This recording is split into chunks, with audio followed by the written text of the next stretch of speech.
ये माई ये. अगं किती राबशील आपल्या घरासाठी. 2 घटका शांततेने बैस. मी काय सांगतोय ते जरा नीट ऐक. आज मला तुला एक पुराणातली गोष्ट सांगायची आहे. आता या पुराण गोष्टी नेमक्या कशासाठी असतात तर सदाचार आणि समजुतीच्या शिकवणीच म्हणायच्या आहे. अनिष्ट प्रवृत्तींचा नाश व्हावा या उद्देशानेच खरं तर आपण होली दहन करत असतो. येत्या 28 मार्च रोजी आपल्याकडे हुताशनी पौर्णिमा म्हणजे होळी दहन आहे. या होलिकेची गोष्ट म्हणजेच भक्त प्रल्हादाची गोष्ट आहे. असुर विरुद्ध सचोटीची ही कथा, भक्ती विरुद्ध दैत्य शक्तींचे हे कथन आहे. आणि सर्वात महत्त्वाचं म्हणजे एका आईचं आणि त्याच्या पुत्रामधील ही सर्वात उत्तम अशी गोष्ट आहे.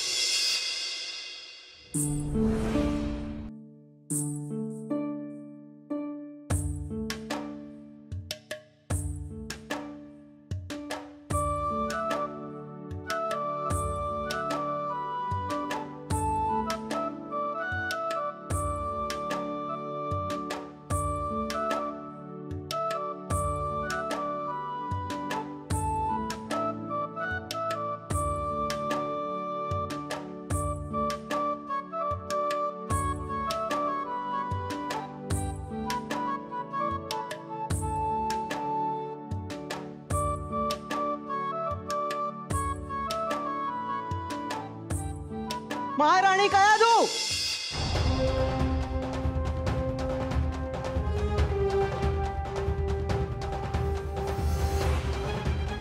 दैत्य माता दिती,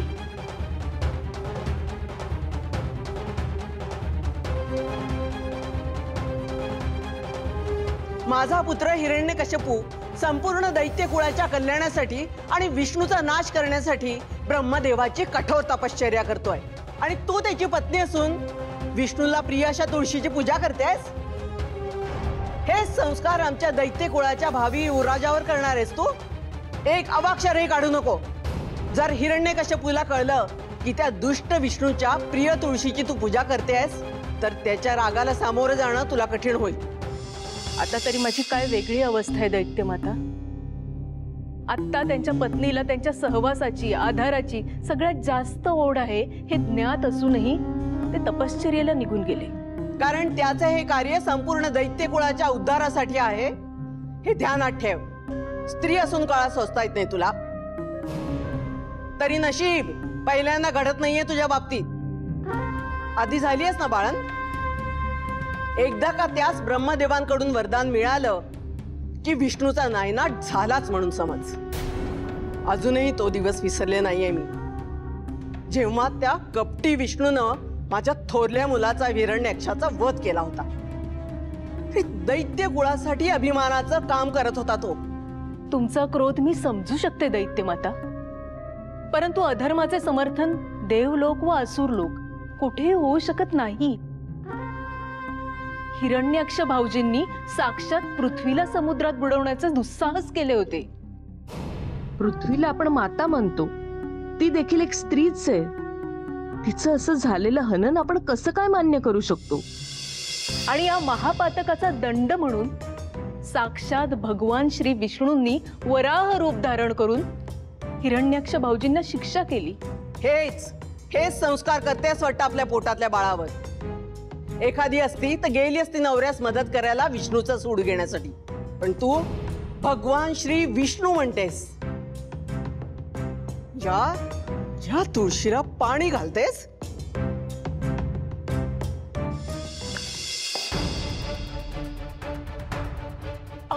काय करताय?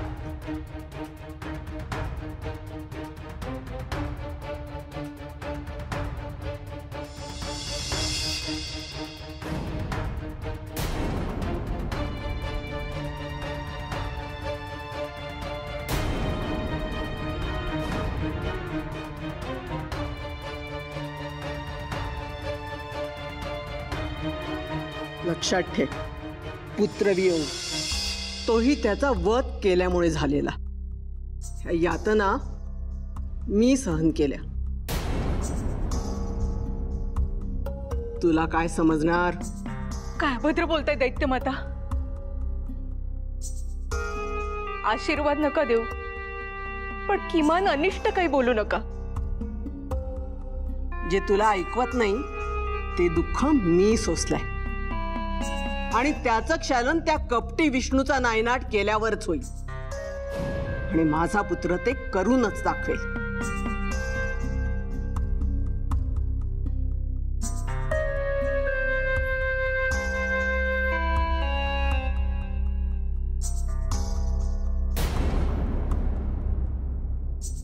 ओम ब्रह्मदेवाय नमः. ओम ब्रह्मदेवाय नमः. ओम ब्रह्मदेवाय नमः.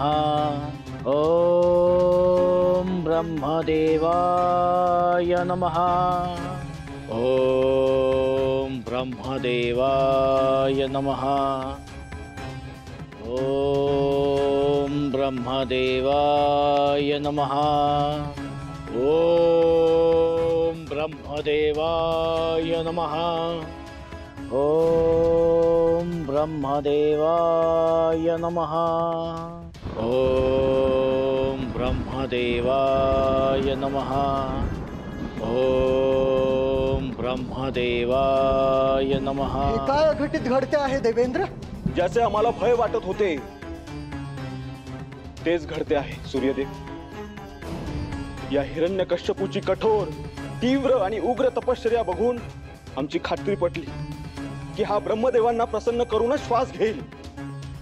परंतु तसे घडले तर न भूतो न भविष्यती अशी दुरवस्था होईल देवलोकाची. हिरण्याक्षचा वध करून श्री विष्णूंनी या पृथ्वीस जीवनदान दिले आणि हा त्याचा बंधू आपलं अस्तित्व संपवू बघतोय. आता यावर श्री विष्णूच काय ते सुचवू शकतील. नारायण.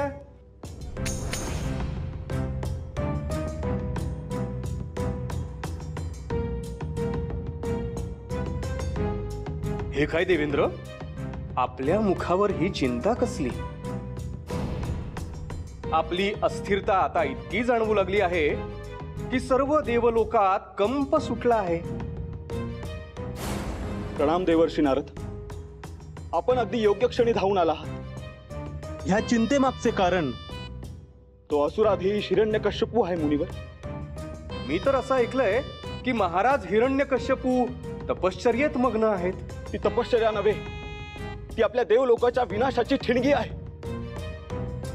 त्याच्या कठोर तपामुळे आपले पिता श्री ब्रह्मदेव त्यास प्रसन्न झाले आणि त्यास अमृतत्वाचे वरदान प्राप्त झाले.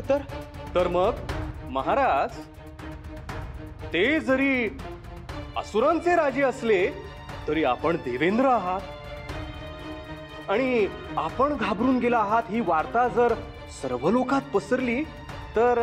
देवर्षी, देवादिदेव इंद्र कुठल्याच असुरास घाबरलेला नाही. आत्ताच आम्ही त्या हिरण्यकश्यपूच्या साम्राज्यावर कूच करणार आहोत, परंतु यामध्ये आपले सहकार्य अपेक्षित आहे. नारायण नारायण. ज्याने कधी शस्त्र आपल्या हातात उचलले नाही तो युद्धभूमीवर लढाईत काय मदत करणार? युद्धभूमीवरील लढाई नाही मुनिवर, परंतु युक्तीची लढाई आपणास जिंकावी लागेल. हिरण्यकश्यपूच्या या तपावर ब्रह्मदेवांनी प्रसन्न होऊन त्यास वर द्यावा. त्याआधीच आपण त्यांना सांगावे की त्रैलोक्याला वेठीस धरले जाईल असा कुठलाही वर त्यांनी त्यास देऊ नये. नारायण नारायण. तपश्चर्येवर प्रसन्न होऊन वरदान देण्याचा अधिकार पिताश्रींकडे आहे. मुनिवर, हिरण्यकश्यपू जर अमर झाला तर या तिन्ही लोकात हाहाकार माजेल हे आपण जाणता. धर्माच्या रक्षणासाठी आपणास हे करावेच लागेल मुनिवर. आणि आपण तर श्री ब्रह्मदेवांचे सुपुत्र आहात. पुत्राचे बोल पिता नाकारू शकत नाही. नारायण नारायण. मी विनंती करू शकतो, मात्र तसे घडेलच असे आश्वासन मात्र मी देऊ शकत नाही. धन्यवाद मुनिवर. आपले आश्वासन आम्हाला आत्मविश्वास देऊन गेले आहे आणि आता याच बळावर आम्ही हिरण्यकश्यपूच्या साम्राज्यावर कूच करून त्याचा सर्वनाश करू. नारायण नारायण. राज्याचा राजा नगरीत नसताना त्याची केवळ गर्भार स्त्री, गर्भार पत्नी आणि त्याची अबला माता नगरीत असताना आपण आक्रमण करणे उचित ठरणार नाही. हे शास्त्राच्या विरोधात आहे. ही लढाई अस्तित्वाची आहे मुनिवर. तेव्हा निर्णय शास्त्राला धरून नव्हे तर स्वरक्षणास धरून घ्यायला हवा. आपल्याला लवकरात लवकर युद्धाची तयारी करायला हवी. नारायण नारायण. ओम ब्रह्मदेवाय नमः. ओम ब्रह्मदेवाय नमः. ओम ब्रह्मदेवाय नमः. ओम ब्रह्मदेवाय नमः. ओम ब्रह्मदेवाय नमः. नारायण नारायण. प्रणाम पिताश्री. यावे यावे ब्रह्मर्षी. पिताश्री, एक छोटीशी तक्रार आहे आपल्याकडे. आपण आपल्या भक्ताचे जेवढे कौतुक करता तेवढे आपल्या या लाडक्या पुत्राचे केले असते तर. आम्हास प्रसन्न करणे इतके सहज वाटते का? द्या. नारदाने हिरण्यकश्यपू सारखे कठोर तप करून आम्हास प्रसन्न करून दाखवावे. प्रभू, ते शक्य होणार नाही. जे शक्य होणार नाही ते शक्य करायला सांगू नये. मात्र आपल्या या भक्ताच्या तपश्चर्येमुळे सर्व लोकात कंप निर्माण झाला आहे. देवलोकात भयभीत वातावरण निर्माण झाले आहे. असे का? पिताश्री, देवलोकात अशी भीती निर्माण झाली आहे की आपण जर हिरण्यकश्यपूवर प्रसन्न होऊन त्याला हवे ते वरदान दिले तर. नारदा, तो असुर आहे वा देव आहे हा आमच्यासाठी भेद असू शकत नाही. नारायण नारायण. सर्वप्रथम तो आमचा खरा भक्त आहे आणि त्याच्या कठोर तपाने अविरत भक्तीने आम्ही जर प्रसन्न झालो आणि त्यास वरदान दिले तर त्यास गैर काय आहे? पिताश्री, पण त्याने अमरत्वाचे वरदान मागितले आणि आपण ते त्याला दिले तर सृष्टीवर अनर्थ माजेल, असुरांचे राज्य फोफावेल. परंतु त्याने अमरत्व मागितले आणि आम्ही त्याला दिले असे तुम्हास का वाटते नारद? अमरत्व असे कोणासही सहज देता येत नाही. त्याने अमरत्व मागितले तर ते नाकारण्याचे सबळ कारण असायला हवे. म्हणूनच म्हणतो की आपण असे काही करावे की वरदान देण्याची वेळच येणार नाही. जर त्याची तपश्चर्याच भंग पावली. नारायण नारायण. मी आपले जरा सुचवले. आपण सुज्ञ आहात, या सृष्टीचे जनक आहात. आपण घ्याल तो निर्णय योग्यच असेल. होय ना पिताश्री? काय तू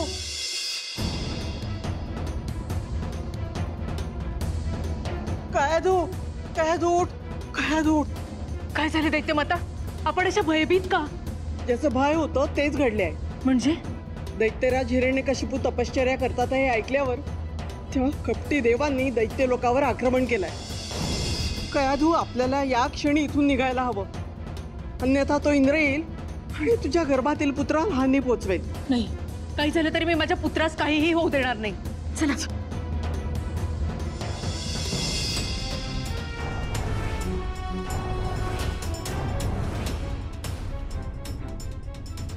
कुठे निघाला दैत्य माता? देवेंद्र, दैत्य असलो तरी अधर्माचा आम्ही असं कधी वागलो नाहीये. आज तुम्ही दाखवून दिलं की तुम्ही भ्याड आहात. माझ्या पुत्राला कळलं की तुम्ही आमच्यावर हल्ला केलाय तर त्याचे काय परिणाम होतील याची कल्पना आहे आणि ते त्याला कळावे म्हणून हे पाऊल उचलले आहे. समजलं? आपली वृद्ध माता आणि गर्भार पत्नीवर होणारे अत्याचार पाहून त्यांनी त्याचे तप बाजूस ठेवावे आणि आमच्याशी 2 हात करून दाखवावे. वाचवा वाचवा वाचवा, कोणीतरी वाचवा मला. वाचवा. बोल ना. बोल ना. वाचवा कोणीतरी, वाचवा. तुमचं कोणीही ऐकणार नाहीये. तुमच्या कर्णकर्कश किंचाळ्या ऐकून त्याला इथे यावंच लागेल. नाही, माझा पुत्र कदापि तप सोडून येणार नाही. असं? मग बघू कसा येत नाही ते. नाही, पत्नीचा वियोग सहन करू शकतो का तो? पत्नीच्या या अवस्थेत त्याला जर ती सुखरूप हवी असेल तर त्यांनी त्याची तपश्चर्या सोडून देवलोकातून तिला सुखरूप सोडून दाखवावं. नाही, सोडा तिला. सोडा. नाही, सोडा. दैत्य माता. रघु, सोडा सोडा सोडा देव मला. नारायण नारायण. वा देवेंद्र वा. हे मनोहारी दृश्य पाहून माझ्या डोळ्यांचं अगदी पारणच फिटलं. देवादिदेव इंद्र यांनी एका अबलेचं, त्याहून एका गर्भार स्त्रीचं अपहरण करून स्वतःच्या शौर्याचा जो दाखला दिलेला आहे तो पाहून माझं मन अगदी स्तिमित झालं आहे. मुनिवर, दुष्कृत्य करण्याखेरीज या असुराची तपश्चर्या. नारायण. ज्या कारणासाठी हिरण्याक्षास आपण शिक्षा केली होती तेच कृत्य आपण करता आहात. मग देवात आणि दैत्यात फरक तो काय उरला? मुनिवर, माझे कर्तव्य मला इतकेच सांगत आहे, या असुर लोकाचा नाश करणं हे सत्य आहे. अवश्य. राजधर्म आपण माझ्यापेक्षा योग्य पद्धतीनं जाणता, पण त्यासाठी धर्म आणि शिष्टाचार यांचा बळी देणे हे महापातक ठरेल. माता कयाधूस आपण नेऊ शकत नाही पळवून. कोण अडवणार मला? साक्षात नारायण नारायण. आणि केवळ अडवणार नाही तर मातेला आणि तिच्या पुत्राला मी संरक्षण सुद्धा देणार आहे. कारण माता कयाधूला मी अभय दिलाय.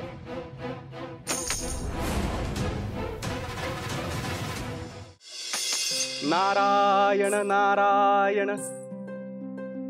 मुनिवर, मी आपली कृपाभिलाषी आहे. माते, तुझ्यावर ओढवलेल्या दुर्दैवी प्रसंगाची मला पूर्ण जाणीव आहे. आता कुठल्याही क्षणी तुझा पुत्र जन्म घेईल, कारण आता तुझा गर्भ सचेतन झाला आहे. नारायण नारायण. तेव्हा या पर्णकुटी तू स्वतःला सुरक्षित समज. जणू काही हे तुझं माहेरच आहे. होय मुनिवर, परंतु आपण येथे का घेऊन आलात? माते, अशा अवस्थेत गर्भावर अनिष्ट संस्कार होणं ही चांगली बाब नव्हे. त्या नगरीमध्ये युद्धजन्य परिस्थितीमुळे वातावरण कलुषित झालंय. अशा परिस्थितीत माते, तू शांत राहायला हवंस. तुझा गर्भ प्रसन्न राहायला हवा. जे इथे शक्य आहे, तेव्हा आता तू इथे निश्चिंतपणे ईश्वराची आराधना करू शकतेस. नारायण नारायण.